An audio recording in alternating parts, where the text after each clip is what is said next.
Hi ಎಲ್ಲ friends, ಎಲ್ಲರಿಗೂ ನಮಸ್ಕಾರ. ತೂಜಾ ಬ್ಲಾಗ್ ಚಾನಲ್ಗೆ ಸ್ವಾಗತ. ಎಲ್ಲರೂ ಹೇಗಿದ್ದೀರಾ? ಚೆನ್ನಾಗಿದ್ದೀರಾ ಅಂದ್ಕೊಂಡಿದ್ದೀನಿ. ನಾನು ಕೂಡ ಸೂಪರ್ ಆಗಿದ್ದೀನಿ. ಬನ್ನಿ ಇವತ್ತಿನ ಬ್ಲಾಗ್ನ ಸ್ಟಾರ್ಟ್ ಮಾಡೋಣ. ಮಧ್ಯಾಹ್ನ ಮೇಲೆ ಸ್ಟಾರ್ಟ್ ಮಾಡ್ತಾ ಇದ್ದೀನಿ 12 ಗಂಟೆಗೆ.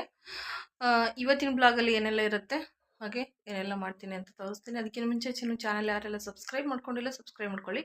ಪಕ್ಕದಲ್ಲಿರೋ ಬೆಲ್ ಐಕನ್ ಒತ್ತಿ ಆಲ್ ಅಂತ ಸೆಲೆಕ್ಟ್ ಮಾಡ್ಕೊಳ್ಳಿ. ಹಾಗೆ ನಿಮ್ಗೆ ಏನಾದರೂ ಈ ವಿಡಿಯೋ ಇಷ್ಟ ಆದರೆ ಲೈಕ್ ಮಾಡಿ, ಶೇರ್ ಮಾಡಿ, ಕಮೆಂಟ್ ಮಾಡಿ ಫ್ರೆಂಡ್ಸ್. ಪ್ಲೀಸ್ ಎಲ್ಲರೂ ಸಪೋರ್ಟ್ ಮಾಡಿ. ಇವತ್ತು ಮಧ್ಯಾಹ್ನ ಮೇಲೆ ಏನು ಕೆಲಸ ಇರುತ್ತೆ, ಏನು ಮಧ್ಯಾಹ್ನಕ್ಕೆ ಅಡುಗೆ ಮಾಡ್ತೀನಿ, ಇದೆಲ್ಲ ಕೂಡ ಇವತ್ತಿನ ವ್ಲಾಗಲ್ಲಿ ಇರುತ್ತೆ. ಬೆಳಿಗ್ಗೆ ನಾಷ್ಟ ಎಲ್ಲ ಆಯಿತು, ಪೂಜೆ ನಾಷ್ಟ ಎಲ್ಲ ಮುಗ್ದಿದೆ. ಇನ್ನು ಪಾತ್ರೆ ಎಲ್ಲ ತೊಳೆಯೋಕ್ಕಿದೆ ನೋಡಿ.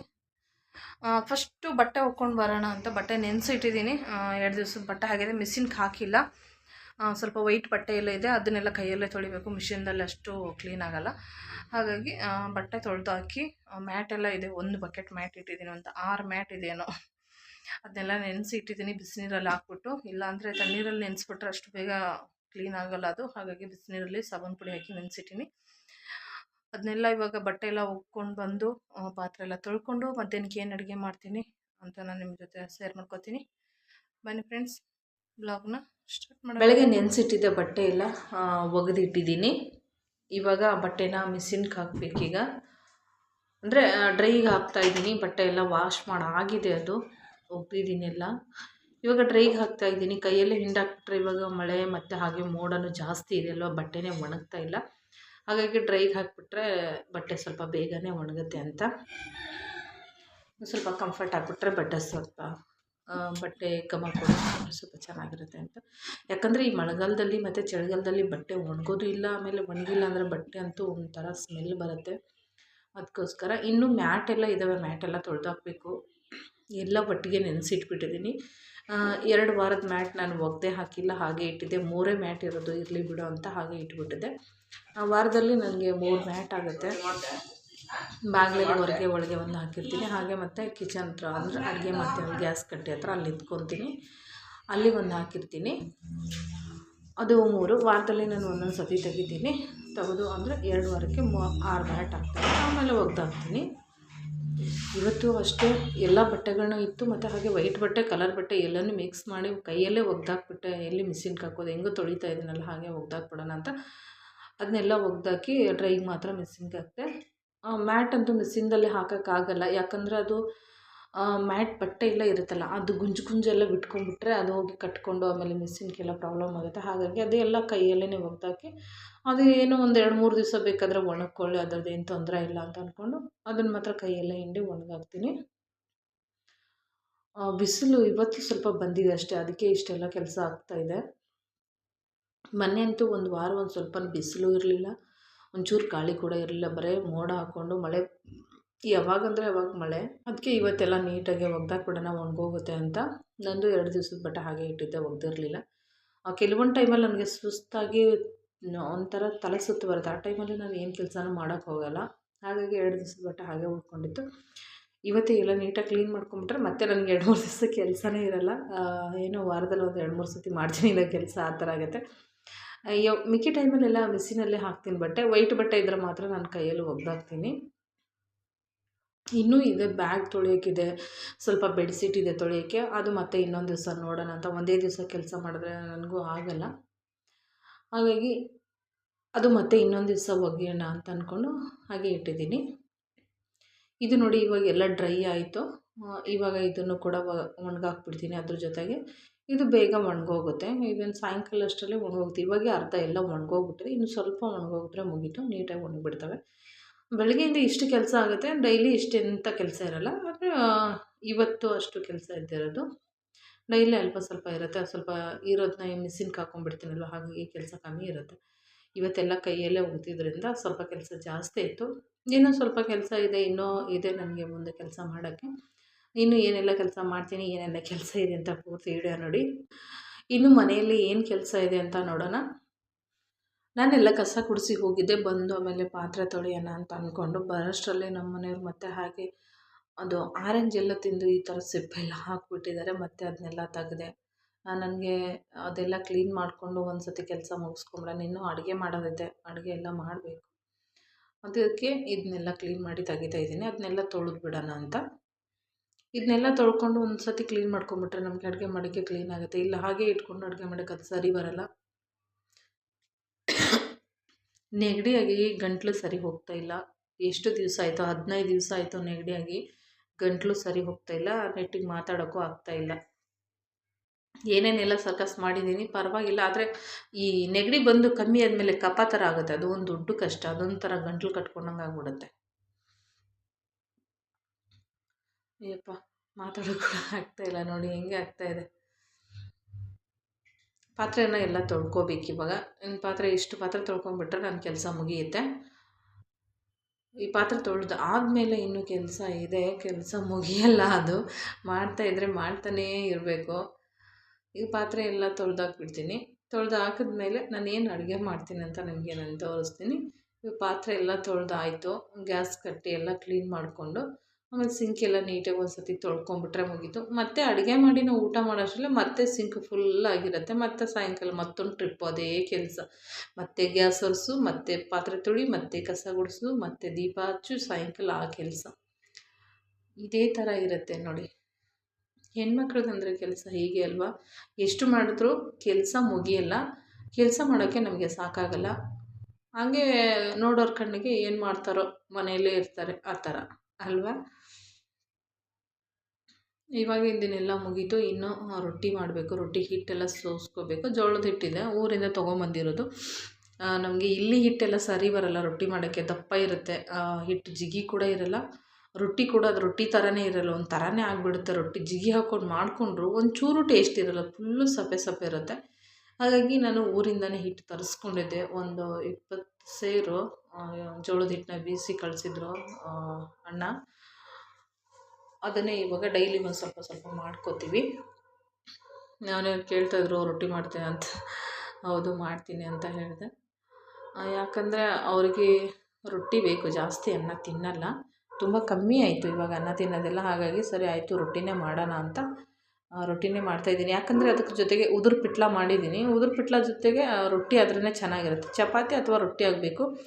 ನಾವು ಚಪಾತಿ ಎಲ್ಲ ತಿಂದಿದ್ವಲ್ಲ, ಅದು ಬೇಡಪ್ಪ ಅನ್ನಿಸ್ತು ನಮಗೆ. ಹಾಗಾಗಿ ರೊಟ್ಟಿನೇ, ಬಿಸಿ ರೊಟ್ಟಿ ಆದರೆ ಚೆನ್ನಾಗಿರುತ್ತೆ.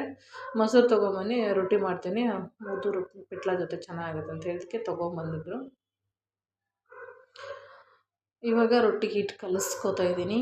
ರೊಟ್ಟಿಗೆ ಹಿಟ್ಟು ಕಲಿಸ್ಕೊಳ್ಳೋದ್ರಲ್ಲೇ ಒಂದು ಒಳ್ಳೆ ಕತೆ ಇದೆ, ನಿಮಗೆ ಹೇಳ್ತೀನಿ ನಾನು. ಹಿಟ್ಟು ಯಾವ ರೀತಿ ಕಲಿಸ್ಕೊಳ್ತೀವಿ ಅನ್ನೋದ್ರ ಮೇಲೆ ರೊಟ್ಟಿ ರುಚಿ ಹೇಗೆ ಬರುತ್ತೆ ಅಂತ ನಮಗೆ ಗೊತ್ತಾಗುತ್ತೆ. ಈ ರೀತಿ ಹಿಟ್ಟು ಕಲಿಸ್ಕೊಂಡ್ರೆ ರೊಟ್ಟಿ ತುಂಬ ರುಚಿಯಾಗಿ ಬರುತ್ತೆ. ನಾನು ಸುಮಾರು ವಿಡಿಯೋದಲ್ಲಿ ಹೇಳಿದ್ದೀನಿ. ಮತ್ತು ಇವತ್ತೊಂದು ಅದರದ್ದು ಸ್ಟೋರಿನೇ ಇದೆ, ಹೇಳೋಣ ಅಂತ ನೋಡಿ. ಈ ರೀತಿ ಹಿಟ್ಟು ಕಲಿಸ್ಕೊಂಡು ರೊಟ್ಟಿ ಮಾಡಿದ್ರೆ ರುಚಿ ಆಗುತ್ತೆ. ಆವಾಗ ಒಂದು ದಿವಸ ಇಬ್ಬರು ಅತ್ತೆ ಸೊಸೆ ಇರ್ತಾರೆ. ಅದರಲ್ಲಿ ಸೊಸೆ ಏನು ಮಾಡ್ತಾ ಕೆಲಸ ಮಾಡ್ತಾ ಇರ್ತಾಳೆ. ಅತ್ತೆ ಬೈತಾ ಇರ್ತಾಳೆ, ಎಷ್ಟು ಮಾಡ್ತೀಯ, ಎಷ್ಟು ಏನು ಹಂಗೆ ಹಿಂಗೆ ಏನೋ ಅತ್ತೆ ಬೈದಾಗ ಸೊಸೆಗೆ ಸಿಟ್ಟು ಬಂದು ಏನು ಮಾಡ್ತಾಳೆ, ಈ ಥರ ಎತ್ತಿ ಎತ್ತಿ ಹಿಟ್ಟು ಬಡ್ದು ಚೆನ್ನಾಗಿ ನಾದ್ಕೊಂಡು ರೊಟ್ಟಿ ಬಡಿತಾಳೆ. ಅತ್ತೆ ಮೇಲಿನ ಸಿಟ್ಟೆಲ್ಲ ಹಿಟ್ಟಿನ ಮೇಲೆ ಹಾಕಿ ನಾದ್ತಾಳೆ. ಆವಾಗ ಹಿಟ್ಟು ಹದವಾಗಿ ರೊಟ್ಟಿ ರುಚಿ ಆಗುತ್ತೆ. ರೊಟ್ಟಿ ರುಚಿ ಆದಮೇಲೆ ಆಮೇಲೆ ಗಂಡ ಬಂದು ಊಟ ಮಾಡೋ ಟೈಮಲ್ಲಿ ಕೇಳ್ತಾನೆ, ಏನಿವತ್ತು ದಿನಕ್ಕಿಂತ ಇವತ್ತು ರೊಟ್ಟಿ ತುಂಬ ರುಚಿಯಾಗಿದೆ, ಏನಮ್ಮ ವಿಶೇಷ ಅಂತ ಕೇಳಿದ್ರೆ ಅವನು ಹೇಳ್ತಾನೆ, ಇಲ್ಲಪ್ಪ ನನ್ನ ಮೇಲಿರೋ ಪ್ರೀತಿ ಎಲ್ಲರೂ ಹಿಟ್ಟಿನ ಮೇಲೆ ಹಾಕಿದ್ದಾಳೆ ನಿನ್ನ ಹೆಂಡ್ತಿ, ಅದಕ್ಕೆ ಅಷ್ಟೊಂದು ರುಚಿಯಾಗಿದೆ ಅಂತ. ನೋಡಮ್ಮ, ಅಂದರೆ ಹಂಗಲ್ಲ, ಪ್ರೀತಿ ಎಲ್ಲ ನನ್ನನ್ನು ನೆನೆಸ್ಕೊಂಡು ನೀನು ಹೆಂಡ್ತಿ ರೊಟ್ಟಿ ಮಾಡಿದ್ದಾಳೆ ಅಂತ ಅವರಮ್ಮ ಹೇಳ್ತಾರೆ. ಹೌದಾ, ನೋಡಮ್ಮ ನಿನ್ನ ಕೈ ರುಚಿ ಮಾತ್ರ ರುಚಿಯಾಗಿದೆ ಅಂದ್ಕೊಂಡಿದ್ದೆ, ನಿನ್ನನ್ನು ನೆನೆಸ್ಕೊಂಡು ಅಡುಗೆ ಮಾಡಿದ್ರು ಕೂಡ ರುಚಿ ಆಗುತ್ತಾ ಅಂತ ಅವ್ರ ಮಗ ಹೇಳಿದಾಗ ಹೆಂಡ್ತಿಗೆ ಸಿಟ್ಟು ಬರುತ್ತೆ. ಮತ್ತೆ ತಾಯಿ ಕಡೆ ಆಗ್ತಾನೆ ಅಂತ. ಆಮೇಲೆ ಮಾರನೇ ದಿವಸ ಏನು ಮಾಡ್ತಾಳಂತೆ ಹೆಂಡ್ತಿ, ಹಿಟ್ಟನ್ನ ಸುಮ್ಮನೆ ಉಂಡೆ ಥರ ಕಲಸ್ಕೊಂಡು ರೊಟ್ಟಿ ಬಡಿದ್ರೆ ಅದು ಏನು ಚೆನ್ನಾಗಿರುತ್ತಾ, ಅದೊಂಥರ ತುಂಬ ಸಪ್ಪೆ ಸಪ್ಪೆ ವಿಚಿತ್ರವಾಗಿರುತ್ತೆ. ರೊಟ್ಟಿ ತಿನ್ನೋಕ್ಕೆ ಸ್ವಲ್ಪನೂ ಇಷ್ಟ ಆಗಲ್ಲ. ಆಮೇಲೆ ಮಾರನೇ ದಿವಸ ಕೇಳ್ತಾನಂತೆ ಬಂದು, ಏನಮ್ಮ ಇವತ್ತು ನಿನ್ನೆ ಎಷ್ಟು ಚೆನ್ನಾಗಿತ್ತು ರೊಟ್ಟಿ, ಇವತ್ತು ನೋಡಿದ್ರೆ ಎಷ್ಟು ಸಪ್ಪೆ ಐತೆ, ಟೇಸ್ಟೇ ಇಲ್ಲ ರೊಟ್ಟಿಯಲ್ಲಿ ಸ್ವಲ್ಪನೂ ಅಂತ ಕೇಳಿದಾಗ, ಇವತ್ತು ನಿನ್ನನ್ನು ನೆನೆಸ್ಕೊಂಡು ಮಾಡಿದಾಳಪ್ಪ ರೊಟ್ಟಿ ಅಂತ ಹೇಳ್ತಾರಂತೆ.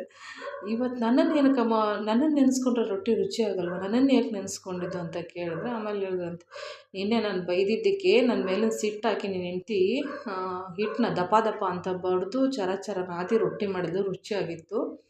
ಹೌದಮ್ಮ, ನಿನ್ನನ್ನು ನೆನೆಸ್ಕೊಂಡಿದ್ದಕ್ಕೆ ರೊಟ್ಟಿ ರುಚಿಯಾಗಿದೆ ಅಂತ ನೀನು ನನ್ನನ್ನು ಹೊಗಳಿದೆಯಲ್ಲ, ಅದಕ್ಕೋಸ್ಕರ ನಿನ್ನ ಹೆಂಡ್ತಿ ಇವತ್ತು ಹೆಂಡಿ ಕಲಸದಂಗೆ ಕಲಸಿ ರೊಟ್ಟಿ ಬಡ್ದು ಹಾಕ್ಯಾಳಪ್ಪ, ಅದಕ್ಕೆ ಈ ಥರ ಆಗಿದೆ ಅಂದ್ರಂತೆ. ಆ ಥರ ಹೆಣ್ಮಕ್ಳು ಸಿಟ್ಟು ಯಾವಾಗ ಎದ್ರದ್ರ ಮೇಲೆ ಹಾಕ್ತೀವೋ ಗೊತ್ತಾಗಲ್ಲ. ಹಾಗೆ ಆ ಥರ ಮಾಡೋಕ್ಕೆ ಹೋಗಬೇಡಿ. ಕೆಲವೊಂದು ಟೈಮಲ್ಲಿ ಆಗುತ್ತೆ. ಆದರೆ ಅದನ್ನು ಸ್ವಲ್ಪ ಸಂಭಾಳಿಸ್ಕೊಂಡು ನಾವು ಡೈಲಿ ಯಾವ ರೀತಿ ಮಾಡ್ತೀವೋ ಅದೇ ರೀತಿ ಮಾಡಬೇಕು. ದೊಡ್ಡವ್ರು ಯಾರೋ ಒಬ್ಬರು ಬೈತಾರೆ, ಅತ್ತೆ ಆಗಲಿ ತಾಯಿ ಆಗಲಿ ಯಾರೇ ಬೈತಾರಂದರೆ ಅದನ್ನು ನಮ್ಮ ಒಳ್ಳೆಯದಕ್ಕೆ ಹೇಳ್ತಾ ಇರ್ತಾರೆ. ಅದನ್ನು ನಾವು ಅರ್ಥ ಮಾಡ್ಕೋಬೇಕು. ಆದರೆ ಅತ್ತೆ ಕೂಡ ಅಷ್ಟೇ, ಸೊಸೆಗೂ ಸ್ವಲ್ಪ ಏನಾದರೂ ಬೇಜಾರಾಗಿದೆ ಅಂದರೆ ಅವರು ಕೂಡ ಅರ್ಥ ಮಾಡ್ಕೋಬೇಕು. ಅತ್ತೆ ಸೊಸೆ ಅಂದರೆ ಹೊಂದಾಣ್ಕೊಂಡು ಹೋದಾಗ ತಾಯಿ ಮಕ್ಕಳಾಗ್ತಾರೆ. ನಮ್ಮ ಮನೇಲಿ ನಾವು ಹಾಗೇ ಇದ್ದೀವಿ. ಆದರೆ ಇವಾಗ ಸದ್ಯಕ್ಕೆ ನಮ್ಮ ಹತ್ರ ಎಲ್ಲ ಅದೊಂದು ಬೇಜಾರು ನಮಗೆ. ಈ ಥರ ಆಗುತ್ತೆ. ಹಿಟ್ಟು ಕಲಸೋದ್ರಲ್ಲಿ ಒಂದು ಕಥೆನೇ ನೋಡಿದ್ರಲ್ವ, ರೊಟ್ಟಿನೇ ಮುಗಿದೋಯ್ತು. ಇವಾಗ ನಾನು ಮುಟ್ಗಿ ಮಾಡೋಣ ಅಂತ ಇದ್ದೀನಿ. ಮುಟ್ಗಿ ಮಾಡ್ತಾಯಿದ್ದೀನಿ. ಲಾಸ್ಟಲ್ಲಿ ಒಂದು ದಪ್ಪ ರೊಟ್ಟಿ ಮಾಡಿಕೊಂಡು ಮುಟ್ಗಿ ಮಾಡಿದ್ರೆ ತುಂಬಾ ಚೆನ್ನಾಗಿರುತ್ತೆ. ಲಾಸ್ಟಲ್ಲಿ ಅದು ನನಗಂತೂ ರೂಢಿ ಆಗಿಬಿಟ್ಟೈತೆ. ಮುಟ್ಗಿ ತಿಂದಿಲ್ಲ ಅಂದರೆ ಸಮಾಧಾನ ಆಗೋಲ್ಲ. ರೊಟ್ಟಿ ಮಾಡಿಸೋತ್ತಿಗೊಂದು ಮುಟ್ಗಿ ಆಗಲೇಬೇಕು ನಮಗೆ. ಇವಾಗಂತಲ್ಲ, ಚಿಕ್ಕ ವಯಸ್ಸಿಂದನೂ ಹಾಗೆ ಅದು ರೂಢಿ ಆಗಿಬಿಟ್ಟಿದೆ. ಇವಾಗ ಚೆನ್ನಾಗಿ ಕಟ್ಟೆ ಎಲ್ಲ ತೊಳ್ಕೊಂಬಿಟ್ಟು ಗ್ಯಾಸ್ ಕಟ್ಟೆ ಒರೆಸ್ಕೊಂಡು ರೊಟ್ಟಿ ಎಲ್ಲ ರೆಡಿ ಆಯಿತು. ಅದಕ್ಕೆ ಎಲ್ಲ ಏನೇನು ಹಾಕ್ತೀನಿ ಅಂತ ನಾನು ನಿಮ್ಗೆ ಇಲ್ಲಿ ತೋರಿಸ್ತೀನಿ. ಬೆಳ್ಳುಳ್ಳಿ ಆಲ್ರೆಡಿ ನಾನು ಸಿಪ್ಪೆ ಬಿಡಿಸಿ ಇಟ್ಕೊಂಡಿದ್ದೀನಿ. ಅದ್ರ ಜೊತೆಗೆ ಸ್ವಲ್ಪ ಕೊತ್ತಂಬರಿ ಹಾಕ್ಕೋತಾ ಇದ್ದೀನಿ. ಕೊತ್ತಂಬರಿ ಬಿಡಿಸಿ ಹಾಕ್ಕೋತಾ ಇದ್ದೀನಿ. ಚೆನ್ನಾಗಿರುತ್ತೆ ಕೊತ್ತಂಬರಿ ಎಲ್ಲ ಹಾಕೋದ್ರಿಂದ. ತುಂಬಾ ಟೇಸ್ಟಿಯಾಗಿರುತ್ತೆ. ಮಸಾಲ ಮುಟ್ಗಿ ಅಂತಲೇ ಹೇಳ್ಬೋದು ಇದು. ಒಂದು ಸತಿ ತಿಂದರೆ ಮತ್ತೆ ಮತ್ತೆ ಮಾಡ್ಕೊಂಡು ತಿಂದರೆ ಟ್ರೈ ಮಾಡಿ ನೋಡಿ. ಹಾಗೆ ನಾನು ಯಾವ ರೀತಿ ಮಾಡ್ತೀನಿ ಅಂತ ನೋಡಿ. ಯಾರು ವಿಡಿಯೋ ಸ್ಕಿಪ್ ಮಾಡಬೇಡಿ, ಪೂರ್ತಿ ವಿಡಿಯೋ ನೋಡಿ. ಜೀರಿಗೆ, ಉಪ್ಪು, ಕೊತ್ತಂಬರಿ, ಬೆಳ್ಳುಳ್ಳಿ ಹಾಕ್ಕೊಂಡಿದ್ದೀನಿ. ಹಾಗೆ ಮೆಣಸಿನ್ಕಾಯಿನ ಹುರ್ಕೋಬೇಕು. ಒಂದೆರಡು ಮೆಣಸಿನ್ಕಾಯಿ ಹುರಿಯೋಕ್ಕೆ ಹಾಕಿದ್ದೀನಿ. ಇದೆಲ್ಲ ಚೆನ್ನಾಗಿ ಜಜ್ಕೊಂಬಿಡೋಣ ಅಂತ. ರೊಟ್ಟಿಯಲ್ಲಿ ಹಾಕೊಂಡು ಜಜ್ಕೊಳ್ಳೋಕ್ಕಿಂತ ಕಲ್ ಮೇಲೆ ಜಜ್ಕೊಂಡ್ರೆ ಚೆನ್ನಾಗಿರುತ್ತೆ. ಇಲ್ಲ ನೀಟಾಗಿ ಜೀರಿಗೆ ಇದೆಲ್ಲ ಸಣ್ಣ ಆಗಿರುತ್ತಲ್ವ, ಆವಾಗ ರೊಟ್ಟಿ ಮೇಲೆ ಹಾಕ್ಕೊಂಡು ಚೆನ್ನಾಗಿ ಅದ್ರ ಮೇಲೆ ಹರಡ್ಕೋಬೇಕು. ತುಂಬಾ ರುಚಿಯಾಗುತ್ತೆ ಇದು. ಹಾಗೆ ಆರೋಗ್ಯಕ್ಕಂತೂ ತುಂಬಾ ಒಳ್ಳೆಯದು. ಖಾಲಿ ಹೊಟ್ಟೆಗೆ ಬೆಳಗ್ಗೆ ತಿಂದರೆ ಬರೋ ರೋಗ ಎಲ್ಲನೂ ಹೋಗುತ್ತೆ ಅಂತಲೇ ಹೇಳ್ಬೋದು. ಗಟ್ಟಿಯಾಗುತ್ತೆ ಜೀವ, ದೇಹದಲ್ಲಿ ಶಕ್ತಿ ಬರುತ್ತೆ ಅಂತಲೇ ಹೇಳ್ಬೋದು. ಒಂದು ಮುಟ್ಕಿ ತಿಂದರೆ 4 ರೊಟ್ಟಿ ಉಂಡಷ್ಟು ಅಂತ ಹೇಳ್ತಾರೆ ಹಿರಿಯರು. ಅದಕ್ಕೆ ಸ್ವಲ್ಪ ಎಣ್ಣೆ ಹಾಕ್ಕೊಂಡಿದ್ದೀವಿ. ಎಣ್ಣೆ ಹಾಕ್ಕೊಂಡು ಕಲ್ಲಲ್ಲಿ ಚೆನ್ನಾಗಿ ಅದನ್ನು ಈ ರೀತಿ ಮಾಡ್ಕೋಬೇಕು. ಸ್ವಲ್ಪ ಹುಣಸೆಕಾಯಿ ಹಿಂಡಿ ಹಾಕ್ಕೊತಿದ್ದೀನಿ. ಹುಣಸೆಕಾಯಿ ಹಿಂಡಿ ಹಾಕ್ಕೊಳ್ಳೋದ್ರಿಂದ ತುಂಬಾ ಟೇಸ್ಟ್ ಬರುತ್ತೆ. ಹುಳಿ ಹುಳಿಯಾಗಿ ತುಂಬ ಚೆನ್ನಾಗಿರುತ್ತೆ. ಹಸಿಮೆಣ್ಸಿನ್ಕಾಯಿ ಹಾಕಿದ್ರಿಂದ ಅದು ಕೂಡ ಖಾರ ತುಂಬ ಚೆನ್ನಾಗಿ ನೀಟಾಗಿ ಅನಿಸುತ್ತೆ. ಬಾಯಿ ಕೂಡ ತುಂಬ ಅಂದರೆ ರುಚಿ ಕೊಡುತ್ತೆ. ಇವಾಗ ಎಲ್ಲನೂ ಹಾಕ್ಕೊಂಡು ಚೆನ್ನಾಗಿ ಈ ರೀತಿ ಮಾಡ್ಕೋಬೇಕು. ಈ ರೀತಿ ಮಾಡಿದ್ರೆ ಮೆತ್ತಗಾಗುತ್ತೆ. ಮೆತ್ತಗಾದಾಗ ತಿನ್ನೋಕ್ಕೆ ತುಂಬಾ ಚೆನ್ನಾಗಿರುತ್ತೆ. ಸ್ವಲ್ಪ ನಾನು ಬೇಯಿಸ್ಕೊಳ್ಳೋದ್ರಲ್ಲಿ ರೊಟ್ಟಿ ಸ್ವಲ್ಪ ಗಟ್ಟಿ ಆಯಿತು. ರೊಟ್ಟಿ ತುಂಬ ಸಾಫ್ಟಾಗಿ ಬೇಯಿಸ್ಕೋಬೇಕು. ನಂದು ರೊಟ್ಟಿ ಸ್ವಲ್ಪ ಗಟ್ಟಿ ಆಯಿತು. ಯಾಕಂದರೆ ನಾನು ಗ್ಯಾಸ್ ಕಟ್ಟಿ ತೊಳಿತಾ ಇದ್ನಲ್ವ, ಆ ಕಡೆ ಗಮನ ಹೋಗಿಲ್ಲ. ಸ್ವಲ್ಪ ಬಿರುಸಾಯ್ತು ರೊಟ್ಟಿ ಅಷ್ಟೇ. ಆದರೆ ಮುಟ್ಗಿ ಮಾಡೋಕ್ಕೆ ತುಂಬಾ ಸಾಫ್ಟಾಗಿ ಬರಬೇಕು. ನೋಡಿ, ಮುಟ್ಗಿ ರೆಡಿ ಆಯಿತು. ಇವಾಗ 2 ಭಾಗ ಮಾಡ್ತಾಯಿದ್ದೀನಿ. ನನಗೊಂದು, ನಮ್ಮ ಮನೆಯವ್ರಿಗೊಂದು ಅಂತ. ಅವ್ರು ಬೇಡ ಅಂತಂದರು. ಬೇಡ ಅಂದರೆ ಬಿಡಿ ಅಂತಂದೆ. ನೋಡೋಣ ಕೂಡ ಟೇಸ್ಟ್ ಮಾಡ್ತೀನಿ ಅಂತ ಹೇಳ್ಬಿಟ್ಟು ಆಮೇಲೆ ನಾನು ತಿಂತಾಯಿದ್ದೀನಿ. ನಾನು ತಿನ್ನೋಣ ಅಂತ ತೊಗೊಂಡು ಬಂದೆ. ಅದನ್ನು ಸ್ವಲ್ಪ ಅವ್ರು ತಿಂದು ಟೇಸ್ಟ್ ನೋಡಿದ್ರು. ಆಮೇಲೆ ಹೇಳ್ತಾರೆ, ನಿನಗೇನಕ್ಕೆ, ಸುಮ್ಮನೆ ಬೇಡ, ಅದು ಚೆನ್ನಾಗಿದೆ ನನಗೆ ಕೊಡು ಅಂತ. ಹಾಗಾದರೆ ನಾವು ಮನುಷ್ಯರಲ್ವಾ, ಚೆನ್ನಾಗಿದ್ದರೆ ಎಲ್ಲ ಅವ್ರಿಗೆ ಕೊಡಬೇಕಂತೆ, ಇಲ್ಲಾಂದರೆ ನಾವು ತಿನ್ನಬೇಕು. ಅದಂತೆ ಯಾವ ಲೆಕ್ಕ ಅದು? ತುಂಬಾ ಚೆನ್ನಾಗಿತ್ತು. ತುಂಬಾ ಇಷ್ಟ ಆಯಿತು. ಆಮೇಲೆ ಭಾಗ್ಯನ ಕೂಡ ಹೇಳಿಬಿಟ್ಟಿದ್ದಾರೆ, ನಿಮ್ಮಮ್ಮ ತುಂಬ ಚೆನ್ನಾಗಿ ಮಾಡಿದರು ಮುಟ್ಕಿ ಅಂತ. ಅವಳು ಬಂದ ತಕ್ಷಣ ಜಗಳ, ಏನಮ್ಮ ಮುಟ್ಕಿ ಮಾಡಿ ನೀವೇ ತಿಂದುಬಿಟ್ಟಿದ್ದೀರ, ನನಗೆ ಕೊಟ್ಟಿಲ್ಲ, ನನಗೆ ಇಟ್ಟಿಲ್ಲ ಅಂತ. ಸರಿ ಆಯ್ತು ಬಿಡಮ್ಮ, ಮತ್ತೆ ಸಾಯಂಕಾಲ ಮಾಡಿ ಕೊಡ್ತೀನಿ ಅಂತೇಳಿ ಸಮಾಧಾನ ಮಾಡಿದೆ. ಎಲ್ಲ ಕೆಲಸ ಮುಗಿದು ಸುಸ್ತಾಗಿ ಕೂತ್ಕೊಂಡಿದ್ದೆ. ಆಮೇಲೆ ಮತ್ತೆ ಭಾಗ್ಯ ಬಂದಮೇಲೆ ಊಟಕ್ಕೆಲ್ಲ ರೆಡಿ ಮಾಡಿದೆ. ಅವಳು ಬಂದು ಕೈಕಾಲು ಮುಖ ಎಲ್ಲ ತೊಳ್ಕೊಂಡ್ಬಂದ್ಲು. ಬಟ್ಟೆ ಚೇಂಜ್ ಮಾಡಮ್ಮ ಅಂದರೆ ಮಾಡಲೇ ಇಲ್ಲ. ಬಿಡಮ್ಮ ಹೋಗಲಿ, ಆಮೇಲೆ ಮಾಡ್ತೀನಿ ಅಂತ ಹೇಳಿ ಕೂತ್ಕೊಂಡ್ಬಿಟ್ಲು. ಹೊಟ್ಟೆ ಹಸಿತಾಯಿದೆ ಅಂತ. ಅದರಲ್ಲಿ ರೊಟ್ಟಿ ನೋಡಿಬಿಟ್ರೆ ನಮ್ಮ ಮನೇಲಿ ಎಲ್ಲರಿಗೂ ಫುಲ್ಲು ಹೊಟ್ಟೆ ಹಸಿದೇ ಬಿಡುತ್ತೆ. ಇದು ಉದುರು ಪಿಟ್ಲ ರೆಸಿಪಿ ನಾನು ಹಾಕಿದ್ದೀನಿ. ಯಾರಾದರೂ ನೋಡಿಲ್ಲ ಅಂದರೆ ಖಂಡಿತ ಹೋಗಿ ನೋಡಿ. ಉದುರು ಪಿಟ್ಲ ನಮ್ಮ ಉತ್ತರ ಕರ್ನಾಟಕ ಫೇಮಸ್ ರೆಸಿಪಿ ಅಂತಲೇ ಹೇಳ್ಬೋದು. ಧ್ವನಿ ನನ್ನ ಹಾಗೆ ಚೇಂಜ್ ಆಗ್ತಾನೇ ಇದೆ. ಗಂಟ್ಲು ಹಿಡ್ಕೊಂಡಂಗೆ ಆಗ್ತಾಯಿದೆ ಅದು. ಈ ರೀತಿ ಉದುರು ಪಿಟ್ಲನ ಮಾಡ್ತೀವಿ. ಉದುರು ಪಿಟ್ಲ ಮಾಡಿದ್ರಲ್ಲಿ ಅಲ್ಲಿ ಒಂದು 2-3 ರೀತಿಯಲ್ಲಿ ಮಾಡ್ತಾರೆ. ನಾನಿವಾಗ ಫಸ್ಟು ಒಂದು ರೀತಿಯಲ್ಲಿ ಮಾಡಿ ತೋರಿಸಿದ್ದೀನಿ. ನಮ್ಮ ಫ್ರೆಂಡ್ ಕೇಳಿದ್ರು ಅಂತ. ಮತ್ತು ನಾನು ಇನ್ನೊಂದು ಸತಿ ಮಾಡಿ ತೋರಿಸ್ತೀನಿ. ನೋಡಿ, ಜೋಳದ ರೊಟ್ಟಿ ಮತ್ತು ಉದುರು ಪಿಟ್ಲ, ಮೊಸರು, ಸಖತ್ತಾಗಿ ಊಟ ರೆಡಿಯಾಗಿದೆ. ನಿಮ್ಗೆ ಯಾರಿಗೆಲ್ಲ ಈ ಊಟ ಇಷ್ಟ ಆಗುತ್ತೆ ಅಂತ ಕಮೆಂಟ್ ಮಾಡಿ ನೋಡೋಣ. ಹಾಗೆ ಒಂದು ಲೈಕ್ ಮಾಡಿ. ಹಾಗೆ ನಮ್ಮ ಉತ್ತರ ಕರ್ನಾಟಕ ಅಡುಗೆನ ಮತ್ತು ಊಟನ ಯಾರು ಇಷ್ಟಪಡ್ತೀರ ಅಂತ ಕಮೆಂಟ್ ಮಾಡಿ ತಿಳಿಸ್ಬೇಕು. ಅವ್ರಿಗೆ ಹಾಕಿ ಕೊಟ್ಟಿದ್ದೀನಿ. ನನಗೂ ಭಾಗ್ಯನಿಗೆ ಇವಾಗ ರೆಡಿ ಮಾಡ್ಕೋಬೇಕು. ಬನ್ನಿ ಎಲ್ಲರೂ ಊಟ ಮಾಡೋಣ. ಜೋಳದ ರೊಟ್ಟಿ, ಉದುರುಬೇಳೆ ಅಂತೀನಿ ನಾನು, ಉದುರು ಪಿಟ್ಲ ಮತ್ತು ಮೊಸರು. ಉದುರುಬೇಳೆನೂ ತುಂಬಾ ಚೆನ್ನಾಗಿರುತ್ತೆ. ಅದರ ರೆಸಿಪಿ ಕೂಡ ಹಾಕಿದ್ದೀನಿ. ನೋಡಿಲ್ಲ ಅಂದರೆ ನೋಡಿ. ಪ್ರತಿಯೊಂದು ನಾನು ಹಾಕೋ ರೆಸಿಪಿನ ಉತ್ತರ ಕರ್ನಾಟಕದ ಜಾಸ್ತಿ ರೆಸಿಪಿಗಳನ್ನ ಹಾಕಿದ್ದೀನಿ. ಅದರಲ್ಲಿ ಹಳೆ ಕಾಲದ ರೆಸಿಪಿಗಳನ್ನ ತುಂಬ ಹಾಕಿರೋದು. ಯಾಕಂದರೆ ಹಳೆ ಕಾಲದ ರೆಸಿಪಿಯಲ್ಲಿ ತುಂಬ ಆರೋಗ್ಯವಂತ ರೆಸಿಪಿ ಅದೆಲ್ಲ. ಹಾಗಾಗಿ ಆ ರೆಸಿಪಿಗಳನ್ನ ನಾನು ತುಂಬ ಅಪ್ಲೋಡ್ ಮಾಡಿದ್ದೀನಿ. ಯಾರಾದರೂ ನೋಡಿಲ್ಲ ಅಂದರೆ ನೋಡಿ. ಚಾನಲ್ ಹೆಸರು ತುಳಜಾ ಅಡುಗೆ ಮನೆ ಚಾನಲ್ ಅಂತ. ನೋಡಿ ನಮ್ಮದೆಲ್ಲರದು ಊಟ ರೆಡಿ ಆಯಿತು. ನಾವೆಲ್ಲ ಊಟ ಮಾಡ್ತೀವಿ ಫ್ರೆಂಡ್ಸ್. ನೀವು ಕೂಡ ಎಲ್ಲರೂ ಊಟ ಮಾಡಿ. ಬೆಳಿಗ್ಗೆ ನೋಡೋರಿಗೆ ಗುಡ್ ಮಾರ್ನಿಂಗ್, ಮಧ್ಯಾಹ್ನ ನೋಡೋರಿಗೆ ಶುಭ ಮಧ್ಯಾಹ್ನ, ಹಾಗೆ ನೈಟ್ ನೋಡೋರಿಗೆ ಶುಭರಾತ್ರಿ. ಓಕೆ ಫ್ರೆಂಡ್ಸ್, ಎಲ್ಲರೂ ವಿಡಿಯೋ ನೋಡಿ ಸಪೋರ್ಟ್ ಮಾಡಿ. ಇದೇ ಥರ ಯಾವಾಗಲೂ ನಿಮ್ಮ ಸಪೋರ್ಟ್ ನಮ್ಮ ಮೇಲೆ ಇರಬೇಕು ಅಂತ ನಾನು ಕೇಳ್ಕೊತೀನಿ. ಭಾಗ್ಯನಿಗಂತೂ ತುಂಬಾ ಇಷ್ಟ ಆಯಿತು ಪಿಟ್ಲ ಮತ್ತು ಮೊಸರು, ಹಾಗೆ ಜೋಳದ ರೊಟ್ಟಿ. ನಿಮಗೂ ಕೂಡ ಇಷ್ಟ ಆದರೆ ಒಂದು ಲೈಕ್ ಮಾಡಿ, ಚಾನೆಲ್ನ ಸಬ್ಸ್ಕ್ರೈಬ್ ಮಾಡ್ಕೊಳ್ಳಿ, ಪಕ್ಕದಲ್ಲಿರೋ ಬೆಲ್ ಐಕಾನ್ ಒತ್ತಿ ಆಲ್ ಅಂತ ಸೆಲೆಕ್ಟ್ ಮಾಡ್ಕೊಳ್ಳಿ. ಹಾಗೆ ಈ ರೆಸಿಪಿನ ಈ ಬ್ಲಾಗು ನಿಮಗೇನಾದರೂ ಇಷ್ಟ ಆದರೆ ಶೇರ್ ಮಾಡಿ, ಕಮೆಂಟ್ ಮಾಡಿ ತಿಳಿಸಿ ಏನಂತ. ಮತ್ತು ನಿಮಗೆ ನಾನು ನೆಕ್ಸ್ಟ್ ವಿಡಿಯೋದೊಂದಿಗೆ ಸಿಗ್ತೀನಿ ಫ್ರೆಂಡ್ಸ್. ಎಲ್ಲರಿಗೂ ನಮಸ್ಕಾರ, ಟೇಕ್ ಕೇರ್, ಬಾಯ್ ಬಾಯ್. ಇದೇ ಥರ ಯಾವಾಗಲೂ ನಮಗೆ ಸಪೋರ್ಟ್ ಮಾಡ್ತಾಯಿರಿ ಅಂತ ಕೇಳ್ಕೊತೀನಿ.